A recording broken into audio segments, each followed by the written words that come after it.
네, 이렇게 국회 사무처도 공개를 꺼리고 또 의원들도 받긴 받지만 내역 공개 꺼리는 이 특수활동비. 이걸 반납하고 액수를 공개한 의원 잠시 전에 소개드렸었죠. 정의당 노회찬 의원입니다. 지금 중계차로 연결돼 있습니다. 노 의원님 안녕하세요. 네, 안녕하십니까? 네, 국회 앞에 나와 계시네요. 먼저 이 특활비 공개하신 게 좀 됐죠? 언제였죠? 네, 한 달쯤 됐고요. 네. 그때 총 3천만 원쯤 넘는 돈을 공개했습니다. 네, 그렇습니다. 그런데 반납하셨던 이유는 뭐였고 그 사실을 공개하신 취지는 어떤 겁니까? 네, 저는 정의당은 당론으로 국회 특수활동비가 폐지돼야 된다는 입장을 늘 가져왔고요. 왜냐하면 특수활동비란 것은 기밀이 요구되는 수사 정보 활동에 쓰여지는 돈인데 국회는 원천적으로 그게 필요 없기 때문입니다. 그래서 반납하려고 했는데 또 수령 거부는 안 된다고 해서 받은 뒤에 다시 그걸 반납했습니다. 네. 그런데 이제 의원들도 이야기를 들어보면 이게 특활비인지 아닌지 잘 모른다고들 하더라고요. 국회 사무처가 뭐라고 하면서 줍니까? 일단 저는 원내교섭단체 대표이기 때문에 전체 액수의 절반은 은행으로 이렇게 계좌 이체가 되어 왔고요. 네. 나머지 절반은 5만 원권 현찰로 밀실에서 1대1로 만나서 직접 이렇게 주고받았습니다.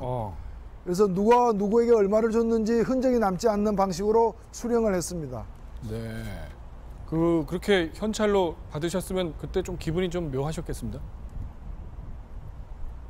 그렇습니다. 이거는 설사 제대로 주지 않더라도 배달 사고가 나도 알 수 없는 것이고 받은 돈을 어떻게 쓰든 간에 흔적이 남지 않는 그런 이제 깜깜이 돈이었죠.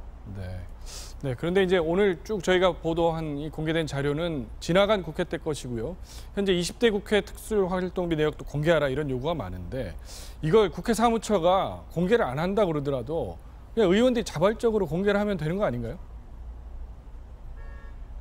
그렇습니다. 저는 내년도 예산을 책정할 때는 국회 특수활동비가 폐지되어야 된다고 봅니다. 네. 왜냐하면은 대법원의 판결 자체가 특수활동비의 존립 근거를 부정한 것이기 때문입니다. 네. 그런데 올해 이미 편성된 특수활동비는 어떻게 할 것이냐. 저는 국회 사무처가 오늘 공개한 것은 얼마씩 나눠줬다는 얘기인데 이걸 어떻게 썼는지를 각 당이 책임 있게 올 하반기부터 계속 공개를 갖다 하면은 된다고 봅니다. 용처를 다 공개하자. 그럼 정의당도 먼저 그렇게 하실 건가요? 정의당은 아예 반납하고 있기 때문에 네. 사용하지 않아서 사용 내역을 공개할 것도 없습니다. 아니, 한 푼도 사용하신 적이 없다. 관행상 꼭 써야 되겠다면은 자기가 쓴 것을 갖다가 공개를 하는 게 마땅하죠. 아, 네. 한 푼도 쓰신 게 없기 때문에 그렇다는 말씀이고. 자, 그렇다면은 이제 의정 활동하면서 사용 내역 밝히면 안 되는 경우가 있습니까? 왜 이 질문 드리냐면 특활비를 아까도 말씀하셨지만 이걸 책정할 필요성이 있는가 이게 의문이거든요. 저는 대부분의 특수활동비는 의정 활동에 쓰여지고 있다고 보는데 그렇다면은 그걸 공개 못할 이유가 없다고 보는 것이고요. 특수활동비로 편성하지 않고 일반 업무 추진비로 편성해서 써도 된다고 봅니다. 그게 네. 오히려 투명하게 집행이 될 수 있는 것이죠. 그리고 만일에 이걸 개인이 생활비로 쓰거나 이렇게 되면 업무상 횡령이 되는데 그것 역시도 특수활동비로 편성되면은 업무상 횡령을 하더라도 적발될 수가 없고 감춰지는 거죠. 그 정치에 대한 불신만 높아진다고 봅니다. 네, 노 의원님 여기까지 듣겠습니다. 말씀 잘 들었습니다.